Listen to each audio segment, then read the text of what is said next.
at that moment, there was a moment where I had to take a decision and I had to leave my job. I used to work as a human resources manager, having a very high salary.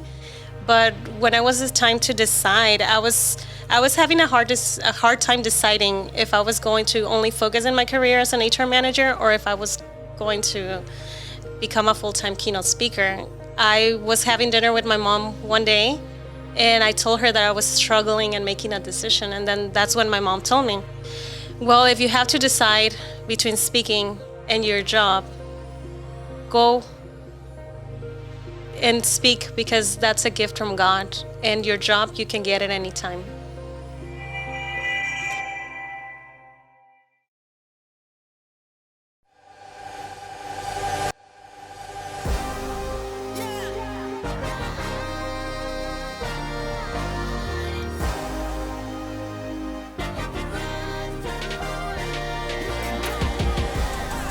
When your back's up against the wall, just know you got a place to stay.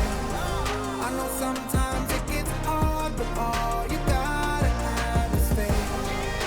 If you can rise to it, you can rise through it. If you can rise to it, you can rise through it. What's going on, family? Welcome to another edition of the Rise to It podcast, your home for personal and professional development. My name is Jonathan Hernandez, a.k.a. the letter H. And with us today, we got our boys, Mr. DJ Sal Cortez, Mr. Frankie Liao, Mr. Andre Covington. Could not be with us today, but we got a very special guest. Our first female, our first woman of Rise to It Productions, nationally acclaimed speaker, nationally acclaimed author. You see what it is. Erica Alfaro. Let's give it up. Erica Alfaro. Erica, thank you so much for joining us. I know you're doing the ocean side. You were at a conference today. You're all over. You have so many dates. I was telling the guys, looks like Bad Bunny's on tour when they look at all your dates. But what's going on? How have you been? I've been good. Thank you so much for having me. It's an honor to be here at Rise to It podcast. Well, I was at a conference this morning as a guest. But yes, I usually speak. I'm a keynote speaker. I'm an author and education advocate. Yes, and we'll get to that book, and we're going to definitely go into some heavy conversation. But yes, you made some national news. Now, before the national news, what's your story? Now, I know you and I have connected, social media, sliding in the DMs. Watch out, right? I was interested. I was like, who is this? Because I keep seeing you pop up, and I'm asking students. They're like, oh, man, our keynote was great. But let's go back. Like, take us to the Fresno, the 559, the roots. When we started talking, I didn't realize that you actually have roots here in Central Cali. Yes. My parents met in Fresno. I was born in Fresno, California, but I was 4 years old when my mom was deported. The entire family moved to Tijuana, Mexico. We all grew up in Tijuana, Mexico. I was 13 years old when my family brought me back to the United States. And when I came back to the United States, I didn't know how to speak English. I thought that I was from Mexico, but my mother told me that when she was 8 months and a half, she decided to cross the border so that I could be born here in the U.S., and I could have the opportunities that they never had. Wow. So from that stage, what developed the independent, the strong, the powerful woman? What was the stage? Take us through that. Unpack that a little bit. When I came back to this country, I didn't know how to speak English. I struggled so much in school that I thought that school was not for me. I dropped out of school when I was 15. I became pregnant. I was a teen mom. My family moved to Fresno because my parents bought a house in Fresno. But then my father got a job in Oceanside. The entire family moved back, and I stayed in Fresno with my baby's father. It was there where I lived domestic abuse. I think that I had to grow up so fast at a young age, and that is the reason why I started working since I was 15. So what kind of work did you do at 15? I know a lot of us. Sal, he started early. I mean, he came out of the womb with the turntables ready to go. Pretty much. Frankie with the camera. Yes. What about you? I started working in the fields with my mom. I used to pick tomatoes. And then my first official job was a trash picker. I will pick trash at the fair. And then the other job was that I used to work in a chocolate factory, packing boxes. Oh, dang. Some Oompa Loompas going on there. Willy Wonka. Wow. Now, that was an upgrade because you would go home from the tomato, is it a field? Is that A tomato field, yes. Yeah. So smelling like dirt and tomatoes to coming home smelling like chocolate. Yes, right? yes. Not bad. But this is all great. Keep going. I'm really interested in this because you went from not speaking English to becoming national speaker, literally. Yes. So let's keep that going. Yes. In 2019, my graduation pictures went viral. I wasn't planning to become a keynote speaker. I had no idea that there was a career in that area. Plus, I used to be terrified of public speaking 7 years ago. I'm introverted. I never saw myself speaking on a stage. But when I was in college, there was a project that a professor asked us to do, which was a 25-minute presentation to share our academic journey. When I shared my story for the first time in my classroom, I noticed what a story can do in a person. I was able to connect with a lot of women that also went through domestic violence. And that day is when I promised myself that I was going to confront my fear of public speaking and that I was going to share my story. That was 3 years before my graduation picture went viral. Oh, wow. So most people like internalize that kind of thing that they go through and they don't want to share it. What inspired you to share that story for that? What inspired me was my younger self. It was a lonely journey, and I thought that I was the only one that went through that situation. That it was very hard for me to believe that someone like me could get a college degree or that someone like me could be successful. When I finally made it and I finally graduated from college, I always thought about that younger self of me, and I wish I could tell her, hey, it's possible. I wish I could tell her, you can go to college. It doesn't matter if you don't know how to speak English, you can learn. There were so many things that I wanted to tell her. And the first time that I shared my story in school, I was able to give that message to other students. That is the reason why I decided to share my story, because in the past, I was like trying to hide that part of me. I wanted people to think that I was strong, and I never talk about it. I never talk about any of the abuse or any of the situation or the struggles. But when I decided to open up, I realized that it was also a healing process for me. Oh, wow. Yeah, I think that story is all too common, where there's a lot of people out there that go through difficult things and times, and they feel like they're the only ones going through it.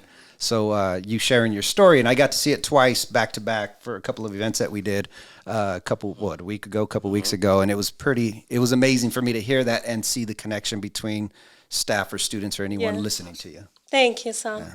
So, Erica, when you were talking about college, where did you go to college? What did you major in? I majored in psychology. I got my associate's degree from Miracosta College, my bachelor's degree from Cal State San Marcos, and my master's degree from San Diego State University. Right now, I'm in the process of applying for my PhD in San Diego State University. So soon to be Dr. Alfaro? Yes, right? soon. Wow. Yes. Yeah. So let me back up. You said community college? Is that where you started? I started in community college. Talk about that a little bit. Well, when I was in Fresno, I was in a charter school. I graduated from a charter school, and my teacher, Mr. Lee, he was the first teacher that told me that I was smart. During my last semester of high school, Mr. Lee asked me, Miss Erica, are you planning to go to college? And I remember asking him, Mr. Lee, can someone like me go to college? That's when Mr. Lee looked straight into my eyes and said, Erica, promise me that you're going to college. You're capable of going to college. That's when I made a promise to Mr. Lee. And I ended that abusive relationship. I moved back to Oceanside, and I enrolled in college. How old were you at that time? At that time, I was already a single mom at 17, living the abusive relationship. All I took with me was a backpack. I only had sandals and my baby. What was it? Your parents bring for you to, do what you did, but also in that point to be like, I'm ending this relationship. I'm moving forward. Someone believes in me, Mr. Lee, right? Where do you get that inner courage to? Because you tell the story, but it's still me thinking about it. Something, right? It's like, okay, I'm done here. There's something else out there. My son, when my son was 9 months old, my baby's father forced me and my baby to sleep outside the house. We were living in Fresno, November. It gets very cold in Fresno.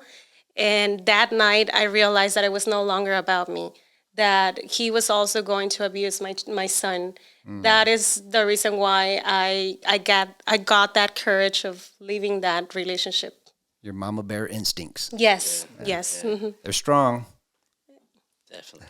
We got the mama in the house. Yeah, Don't we got some mama thumbs H up in the over house. here. Yeah. Thumbs up. The big boss, right? Hi. Erica, when you talk about like making that decision of enough is enough, You feel that was what led you to all your success and making better choices and being around better people and really focusing on what Mr. Lee told you? I think that well, Mr. Lee was the beginning, though. He was the first angel that crossed my path. But later in the future, other angels came on my way. That was my school counselor, Candelaria, the first Latina woman that I met in a higher position. Then my professors, my classmates. Eventually, next thing I know, I'm already getting my master's degree. But it's many people, good people that cross my path. It's the people that cross your path and your awareness to pay attention to these little things, because I feel like there's a lot of people out there that someone might try to uplift them or give them a piece of something, right? And they just don't listen to it or they don't hear it. You heard it and you did something with it. Yes. So that's a testament to you yourself as well. When I was in college, I was always trying to look for a story of hope. I will Google what is the percentage of teen moms that get a college degree. When I read the statistics, it said that less than 2% of teen moms get a college degree. And that gave me a lot of hope because that means that someone had done it before. Right. And I decided to put my focus See, that's there. what I'm saying. A cup half full, right? Most people see 2% and think, "Oh, forget it. I'll never make it to that 2%." Yeah. You saw 2% and said, "Heck yeah, I want to be part of that." Awesome. Yes. And the percentage, I'm sure it's even smaller for a PhD. Yes. It's 2% for just a degree. Can you imagine a PhD? What the odds are for people to get one of those? Yeah. Erica's been setting standards this entire time. Let's talk about the picture that went global, not even national, but it went global. So what was the decision for you? I'm going to have my parents in the fields. I appreciate their hard work. This is part of them, my success. What made you pull the trigger on that idea to take that picture in the fields? 2 weeks before my graduation, I wanted to surprise my mother. I put my cap and gown. I walk into her room and I told her, "Mamita, lo logramos. Mommy, we did it." And my mother is a strong woman. I never saw her crying when I was a child. At that moment, she broke down crying and she started saying, "Mija, all those hours working in the fields, all those sacrifices were worth it." We both started crying. And that's the moment when I said, I want to do something special for my parents. I want to take my graduation picture in one of the fields where they work long hours to give us an education. That's such a cool picture. Like, I'm a photographer, so when I saw that picture out, like when it went viral, I was like, what an awesome idea. Like, what an amazing idea. I do senior pictures all the time and even like college graduation pictures. And no one has ever asked to take pictures in the fields with their parents. Yes. You know, but by having the courage and by being proud of that picture, I can understand why it blew up because so many people could relate. So, I mean, it's just super iconic. So I give you like so much credit for that for sure. What it's so beautiful is that after I posted that picture, now I see a lot of graduation pictures in the field. Right. And I can see that I was not the only one. I thought that I was the only. For some reason, when you're struggling, you feel like you're the only one. And I thought that I was the only one, the only teen mom, the only one that went through domestic violence, the only one that had parents that didn't have an education because both of my parents, they never went to school and they don't know how to read or write. And something that a lot of people don't know is that my parents' first language is Mixteco. They didn't even know how to speak Spanish properly when they came to this country. Being their daughter makes me very proud because even though that my parents never went to school, they always told us the importance of getting a good education. And that's why everything that I am, I owe it to them. For sure. Amazing. Mixteco, what is that? Mixteco is a dialect of Mexico, of Oaxaca. My parents are from Oaxaca, Mexico. Oh, wow. Okay. Yeah, now I'm thinking good food. Yeah. So I've heard. Oh, yes. Dr. Saul Jimenez said that's his favorite place to vacation. Me and Madi, that's one of our favorite places to vacation. Yes. Beautiful. over Beautiful. Oaxaca's Sure. beautiful. Yes. there. Erica, when that picture, so take us through the stages. We work very fast and rise to it. When we set up, people are always commenting like, Sal was here, he's not here anymore. He took all the speakers down. Like, we work really fast. And the vision for Rise to It, everything popped. It seems like it just happened fast. Yes. For you, when you posted that picture, take us step by step. Did you wake up to a bunch of likes? Were people contact you on your phone? What was that like? Yes, I posted the picture midnight when I submitted all my last assignments. in the morning, early in the morning, around 5 a.m., I noticed that it had more than 3,000 likes and a lot of shares, and people were reaching out to me asking me, hey, can I use this picture for my organization? Can I use this picture for this? Then a local news reporter, a local promotion site interviewed me, and that was a moment that I couldn't believe that it was happening, because when she interviewed me, it was the first time that I was going to be on the local news. I told my parents, we were all waiting for the news, and they were teasing me, telling me, wow, you're famous, you're famous. But a week later, when I was on my way to my graduation ceremony, there was a lot of reporters waiting for me. And I had a lot of calls, emails that I didn't realize, because I was planning my graduation party. I didn't realize the magnitude of it. But when I got to my graduation ceremony, one of the reporters asked me, how does it feel to know that your picture went viral nationwide? At first, I thought that she was joking. But then I Googled my name. I didn't know at that point. I Googled my name, and I was all over the news. And I was a little bit confused, because I only gave an interview to one local news channel. What I didn't know is that they could share it to other news channels, or maybe sell it. I don't know. So at this point, did you go viral just based off the picture alone, or your story behind you at all? They didn't know nothing about Erica Alfaro, right? Was it just the picture? It was just the picture at first, but when they started interviewing me and knowing the story behind the picture, it went more viral. Yeah. Well, yeah, the picture really tells a story, right? And you as a photographer, if you think about how it's framed, right, with where it's at, right. Adding those layers of the actual story make it even that much more interesting. Yes. Yeah, for sure. And the platform was Facebook, I'm assuming? It was Facebook, Instagram. Then when it went viral through the local news channel, their page is the one that made it even more viral. So it went more viral through them. So your parents were obviously in the picture. Yes. They're part of that success. They're part of being highlighted. How did they take it? My parents are very humble. It's very interesting, because every 2 hours there was a reporter at my house, and my mom's biggest concern is, mija, ¿qué van a comer? What can I make them? For sure. Hospitality. Yes, hospitality. That was her only concern. But I think my parents, I know that, well, they know that I went viral, but maybe they don't really realize the magnitude of it. But when we go to events and people start taking pictures with them, they're a little bit confused. They're making a plate real quick. You heard about your tamales, right? Yeah. When you have your parents there and then it started bubbling, people started contacting you for speaking. And so when I met you, we had conversations early on of that could have just been it. And that could have been a lifelong thing to where you literally go to the grave and you're like, man, that was really cool what happened. But you took it another level, or as I like to say, you turned up the volume on that. So talk about how you transitioned from just taking a picture to one of the nation's most renowned speakers that we have currently. That's a big pivot. That's a big switch. When I started sharing my story after the pictures went viral, I was invited to speak at different schools. At first, I was speaking at 4 or 5 schools. I was still working full-time. And I thought that eventually it was going to die off. But next thing I know, I was speaking at 10 different schools, 15 different schools per month, 2 schools per day. I was traveling across the country. And I was trying to manage my full-time job and my speaking career. At that moment, there was a moment where I had to take a decision, and I had to leave my job. I used to work as a human resources manager, having a very high salary.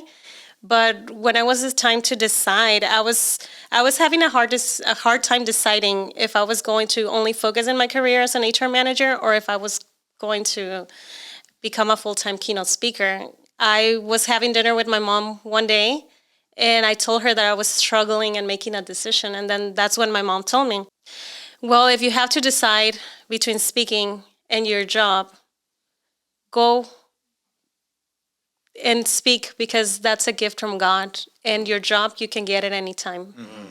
And that's when I took the decision, and that was the insight, right? Because you could always go back to human resources, but Yes. you don't always get the opportunity to get out there and do the speaking. Exactly. And it's totally different too, right? Go to sleep at night thinking like I touched so many lives today Yes. versus human resources. It's not as gratifying. It's right? almost the opposite. Yeah, exactly. Yes. So it's almost like a no-brainer for your mom to tell you that and for you to make that Yes. decision. Do you get approached after your speaking engagements? Does it happen often where someone comes up and like, wow, your story, I've lived a part of it or I connect to it? It happens all the time that students tell me, wow, now I believe that it's possible. You just gave me hope. And it has happened too that when I barely started speaking, maybe like in 2019, 4 years later, now I go and speak at our university, and this student reaches, a girl comes up to me and tells me, I did it because of you. I'll be graduating next month. And that's when I realized, wow, this is what I want to do. We got to give this one. Thank you. That's really cool. Yeah. And Erica, correct me if I'm wrong, you actually did the commencement speech. Yes, I was a commencement speaker for my graduation ceremony, and the reason why I was selected to be the commencement speaker is because I auditioned to be the commencement speaker. 3 months before the audition, that's when I realized the impact of a story. I joined Toastmasters, a communication club. Then I auditioned for the commencement speech role. But when I was in line, there was a huge line of students. I didn't know that only communication majors audition for that role. And when I was there, the girl next to me asked me, oh, so what are you planning to do with your communication major? And I said, oh, no, I'm a psychology major. And in that moment, she's like, oh, we're all communication majors. And in that moment, I felt so small. I was like, oh my gosh, what am I doing here? Let me ask you this, though. How did you get in there? Like, was it a line or option to jump in? Like, I just went for it. Okay. And that's part of my personality, that when I decide to do something, I don't overthink it. I just do it. And in that moment, they called my name. I auditioned. I went back home and I said, okay, they will not select you, but at least you did it. But 2 weeks later, I got an email saying you have been selected to be the commencement speaker of the graduation ceremony. I spoke in front of more than 3,000 people, and that is what changed my life. crazy. Wow. Yeah. Crazy, right? So talk about, just real quick here, because me, performance, front of people, nerves. When you got on that stage, how did you bring yourself to... I have never felt that nervous like in that moment. My legs were shaking. I thought that my legs were not going to be able to move. I love this. No, keep going. Yes. But as I was standing there waiting for my name to be called, I remember a memory 6 months before that day. It was my grandma. She was sick. And my grandma, she went through a lot of abuse. She stayed with my grandfather until the day that she died. But when I left my abusive relationship, everyone criticized me because it went against my culture. When I asked my grandma, do you think that I did wrong of leaving my baby without leaving my baby's father? And my grandma, the last thing she told me is, I wish I was as brave as you. And when I remember that memory, I just went up on the stage and delivered a speech. Wow. Wow. This is all so inspiring. It is. Thank you. Were your parents in attendance? Yes, my parents were there. My brother, they had no idea that I was the commencement speaker. And it was beautiful to see them there. My father, he was so proud, taking pictures. My brother, something about my family is that there was never a physical love, like I love you, or in words or in hugs. We never had that.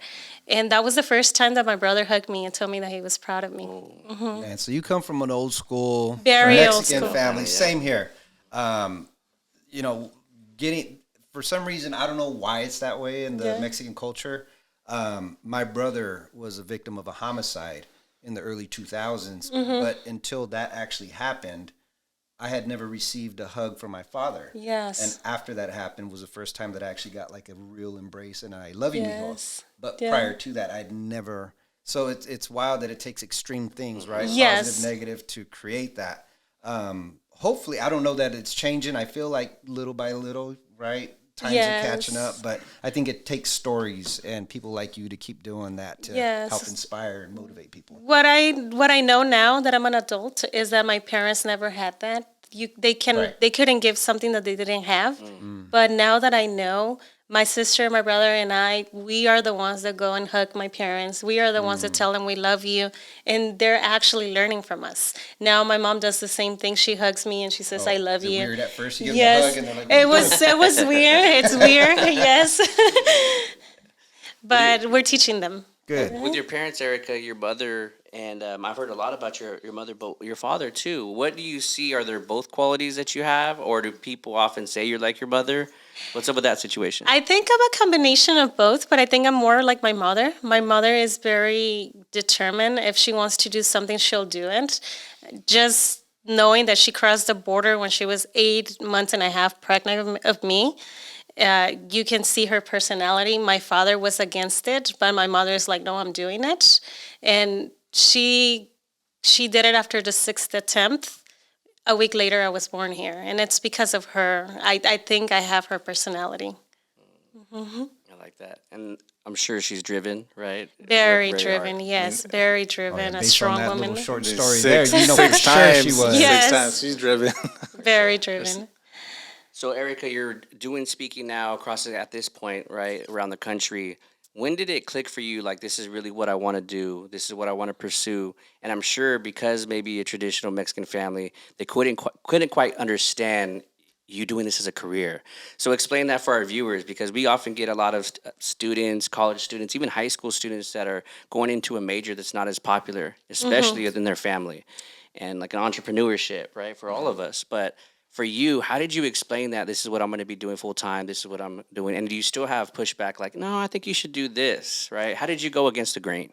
I'm very happy that my mother is such a strong woman, because when I told her about me struggling making a decision and she's saying go for the speaking career, even though that it's very unfamiliar to her, it was very interesting, because my mom sometimes tells my uncles, like, I don't know what my daughter is doing. I know that she's speaking. I don't know if that's a career, but I'm proud of her. But it's something interesting that a lot of people don't know is that I had no idea that speaking was a career. The first time that I was asked, what are your speaking fees? My response was, oh, I don't have speaking fees. I do this because it's my passion. Right. Try doing that with DJ Sound nowadays. No, at some point you cross that line, right? But Yes. also to make a living doing it, that's a small part of you sharing your story and Yes. all the people that you inspire. But it's amazing that now it balances out after Yes. you've done enough, right? It feels like a fairy tale. Like, you can get paid to do what you love. Right. It's wow. I don't even know how to explain it, but I decided to follow this career 3 months ago. And when I took that decision of leaving my job, all I pray for is like, hey, like, I want to meet someone that knows this field, because something that I learned is that there's not many Latina speakers. I haven't met any, or I haven't met any speakers that are Latinos or Hispanic. So that's what I was looking for. That's one of the things I think we had that commonality with. This is a really male-dominated sport. Yes. And so when I kept seeing you pop up, and a little bit of background about that, we did a conference, major conference at Fresno State. That was awesome. In March camp, Yeah. and there was 13 colleges there. Well, there was a student that we just connected immediately. He was very critical in a good way. And he was like, oh, man, you guys are great. I go, what'd you like about it? Yeah. And in detail, he was able to hit the DJ, the energy, the Yes. photography, cameras flying around. Like, you guys handle it professionally, but you guys also have a lot of fun. Yes. And that's what made us, get out of our shells. But 3 weeks later, he was at Mendocino College. He just graduated. I'm real proud of him. You were the keynote speaker at his college, and I knew this coming in. So Yeah. I wanted to ask that exact student, because I know he would be giving valuable feedback. Yes. What did you think? And so sure enough, I hit him up, and I was like, hey, what'd you think about the keynote? And he goes, okay. And I was like, all right. So I see a little bubble on Instagram. Okay, here it comes. And he just went into crazy detail about how effective you were with your communication. Thank you. Everybody in the audience is listening, no phones out, just eyes. No one's blinking at that point, and just how inspiring you were. And that's when I was like, we definitely got to connect. And Yeah. so when we did connect, that was one of the things we talked about. You really are a rarity in the game and setting such a standard, and your transparency, winning hearts and being Yes. genuine, that is rare. And it doesn't even, it goes beyond the boundaries of male and female. Like you are killing it. When I see Thank your you. dates, that's not by luck. And so Thank that's you. why, we definitely started communicating about Rise to It. Thank you. Thank Yeah, you. absolutely. Watching you speak at the 2 events back to back, the first one was for administrators, and it was, all shapes, colors, sizes, ages, and watching them, they were literally tuned into it. And I know when you got to the part where you mentioned in your keynote regarding the commencement speech, you got a huge round of applause from the entire room, right? Yes. 400 or 500 people in there. Yes. And then the next day, watching you give a keynote to this entry, the kids are coming into college, right? So they're 18, 19. Every single one of them was tuned in. So I know your story connects to all these different people at different levels. So whatever it is, whether it's tied to their past, their future, they see themselves in you. And I really think they do. One of the things that really surprised me is when we were in Bakersfield, I was just up there kind of getting things warmed up, and I asked all the students out there, how many of you have actually worked in the fields, right? This is 2023. Yes. And this is a room of 18-year-olds. I would say 40% of the kids raised their Yes. hands. My next question for them was, how old were you when you started working in the field? 8, 13, 15, 12. So young. So I think they can see themselves in your story, whether it was any piece of it, right? Any piece of your Yes. keynote, they were caught in or tuned into it because they connected to it authentically. Yes. So it was really special to see everybody, the older group, the administrators to the students first year, right? Coming in. thank It was you. really, really cool. Thank you. Absolutely. Something that I do when I speak is, first of all, before every speech, I pray. And when I'm speaking, I don't see an audience. I see one single person sitting there that needs to hear that message, and I just focus on that person. And that is how I'm able to speak from my heart. My English is not perfect, neither my Spanish. But I really try to connect with the person that I imagine that is sitting there needing that message. I think that's one of the things they connect to too. People love authenticity. So if you're up there and you're trying to speak perfect, right, and articulate everything, and most people it goes over their head, but when they just see somebody that they can see themselves in up there, just authentically sharing. Yes, Yeah, so- thank you. Sal's onto something right now. We've all seen each other. We've been working together for a while. I'm very blessed to have the team and have you, obviously, Thank part you. of the team and the first female of our group.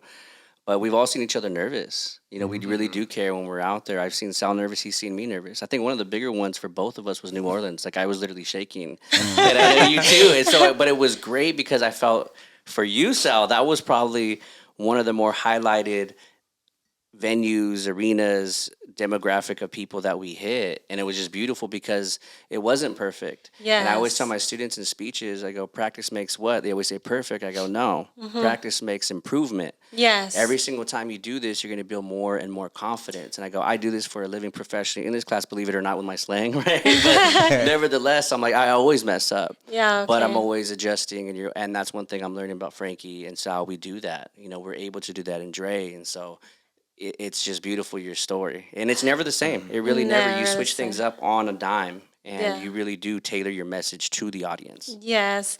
Something that I'm so glad that you guys bring that up, because I thought that I was the only one getting nervous after I have delivered over 200 speeches, but I still feel nervous before every speech.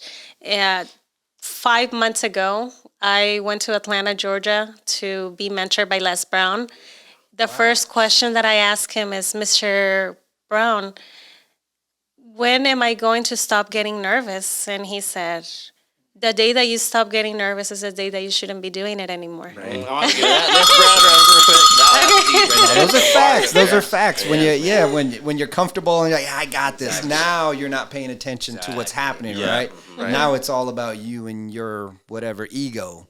Yeah. So, yeah. Because I think we get nervous is because we care so much, right? Yes. So like I'm a teacher and I still get nervous with my kiddos when I'm in there. But it's because I care so much and I want to do well, so I put all this pressure on me. Your professor was absolutely right. When we stop worrying or getting nervous, that's because we don't care. Yes. So absolutely right. Facts. Thank you. 100%. Thank you. I'm gonna talk about this guy right here. When he started teaching, you were super nervous. And so he calls me up a few days, and I was like, "Hey, put all your pictures," because he does photography, videography. You do all of it. And I was like, "Put your pictures up. Put that Joe Coy right there. Put that Felipe Esparza. Put Fluffy." Are you sure? I was like, "That's instant credibility. You've worked hard to get those pictures with those people, those artists. They trust in your work. Put that up, because no other teacher's gonna have that." And sure enough, the rest is history, man. Yeah. This guy's killer in the class. I mean, like what you said in the beginning, that you're an introvert and that you never thought you would get into public speaking. I was the same exact way. Yeah. So I get super nervous, when school starts, or if I'm speaking in front of people, or like if it's like an important meeting. Yes. I get nervous, but I know in a way it's my calling. Like everything I've done, I've been moving and moving and moving, and now I'm in the classroom. I went from being alone 24/7 in my office for about 15 years to speaking to about 200 kids every day. So and I never thought I'd be a speaker. And Look at you now. Yeah. So everyone at this table, if you were introvert prior to your profession, raise your hand. Yeah, same. John's always been the outgoing one, but I was the same way, and I am still kind of the same, even with what I do, emceeing and hosting things. But I'm comfortable deflecting the attention, so I can. Hey guys, look over there. I can do that, but if it was me in your position, that's a whole nother level of courage to get up there. Yeah, 100%. I give you all that, like all the props. Oh, because, thank you. Going up there and speaking on your story and your challenges and roadblocks, I think that takes a lot, so I give you credit for that. Thank you. Erica, let's talk about, I'm going to get a close-up of this, Harvesting Dreams. Let's talk about this book. Obviously, your family, your story, you were inspired, but what made you pull the trigger on this? Like, I'm going to do it. I'm going to be an author now and add that to my resume. If you open the book, the very last picture, you'll see a picture of me and holding my son. That is the reason why I wrote that book. It was a gift for my younger self. I wanted to gift her that story, and that's the reason why I decided to write that book. Awesome. What was the process like? Was it more stressful than you thought it would be? It was harder than I thought it would be, because in order for me to write that book, I really had to go back to that moment and feel many situations that I went through.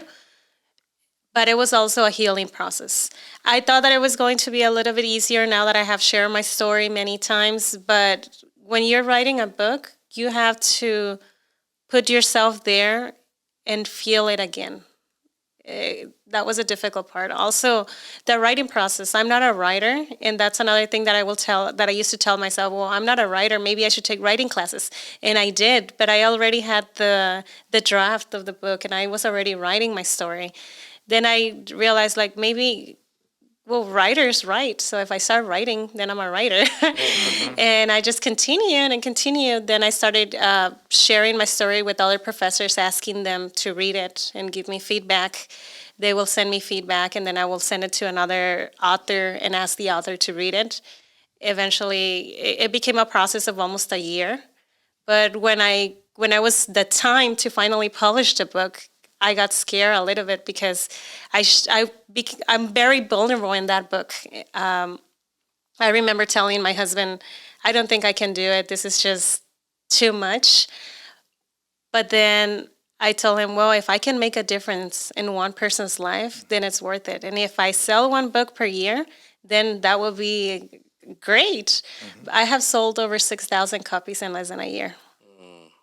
And I mean, you're taking this with you. It's all independent, correct? Yes, I'm a self-published author. That's awesome. Yes. That's awesome. So mom and dad, when they see their picture, man, they keep seeing their picture. They keep seeing their picture everywhere. When they saw a book, so not only, I don't really understand what's going on, CNN, Fox, I'm on Telemundo, I'm on Univision, I'm all over the TV with my daughter, and now I'm in a book. What was their reaction like? My parents, they're still very humble. My father and my mother, they have a copy of my book. They don't know how to read, but they're just very proud that their daughter has a book. There's even a movie about our story. Univision made a movie called Crónicas de Univision, where my life is portrayed by actors. They see that movie. They see me on TV. My father is always showing the book to the neighbors or his friends. He's very proud.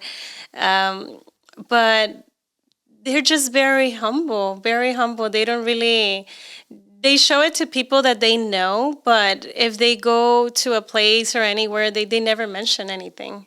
Really? Yeah, I feel like my mom would have it in her purse. Look, she'll be at the store, go to the bank. Have you seen my son's book? Yeah, my mom and dad too, for sure. Right. But now that I remember, there a few months ago, I went to speak at a high school in Santa Ana High School. All the students in that high school read my book. The auditorium was full. When I got there, I went with my mom, and that was the first time that I was able to take my mother, because since she works, my parents are the type of people that they will not call in sick, or they'll always be there. But that day, my mom didn't work. I took her with me, and as soon as we walked into the auditorium, all the students stood up and started clapping, and it was beautiful to see my mom's face. She was very surprised. Then every student had a book on their hand, and they made a huge line so that I could sign the book. My mom was sitting next to me, and when they asked my mom to sign it, my mom explained to them that she doesn't know how to read. But then she started putting her initials, and seeing that moment of my mom signing books, it was beautiful. Yeah. When we left that event, my mom told me, "You were destined to do this." When I saw you up on the stage, I couldn't believe that you were my daughter. Wow. Yeah.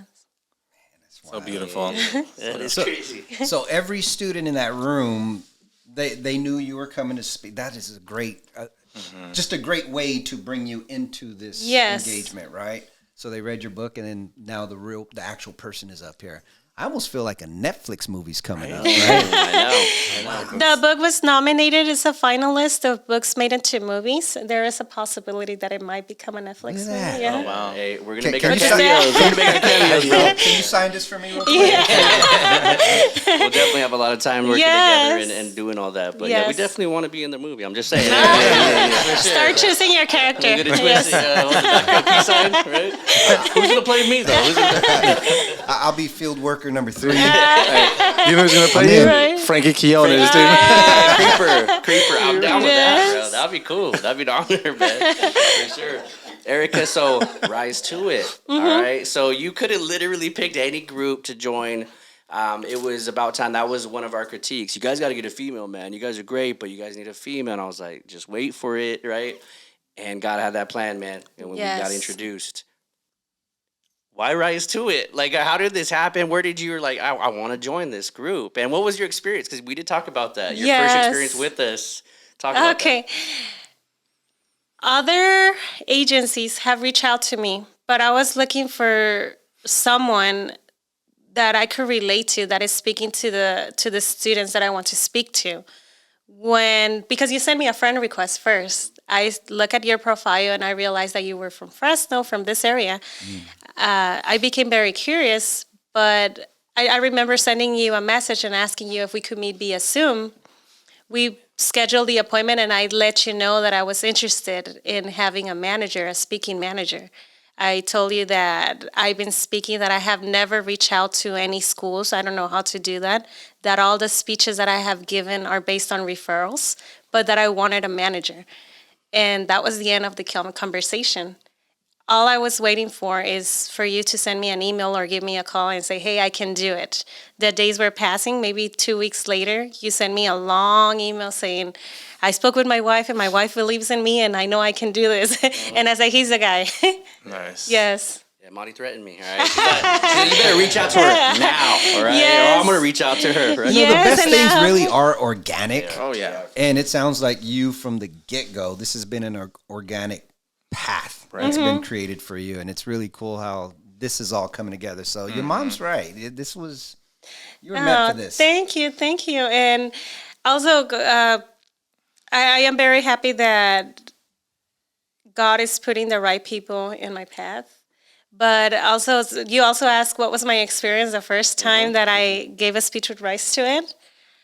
As soon as I walked to the event, there was a fiesta. There was maracas and cheerleaders. It looked like a party. I have never been at an event like that. It was beautiful, but I got scared.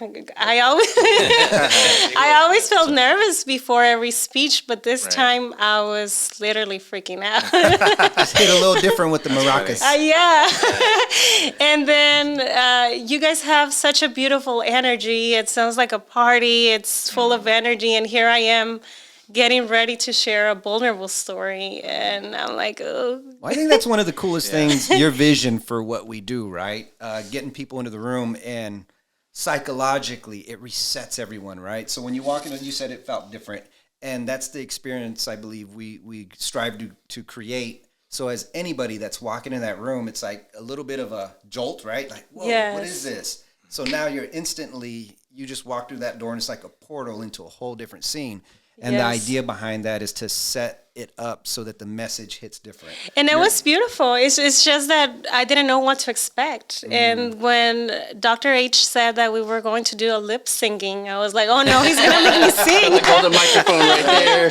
Yeah. So that got me more nervous. But but it was because it was the first time of me being there. But like, I didn't even bring my Selena purple jumpsuit. No, but the good thing is that on the second day, now I had an idea of what Rise to It was. And I was actually very proud of being part of the team.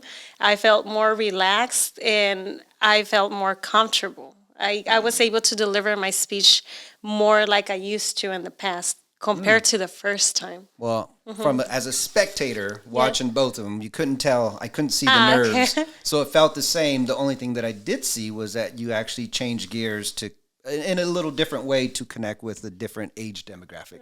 So that was awesome. Thank you. It was awesome. Thank you. Speaking of awesome, Sal, what time is it, man? What do you think? Is it that time? It's that time for the that lightning time. round.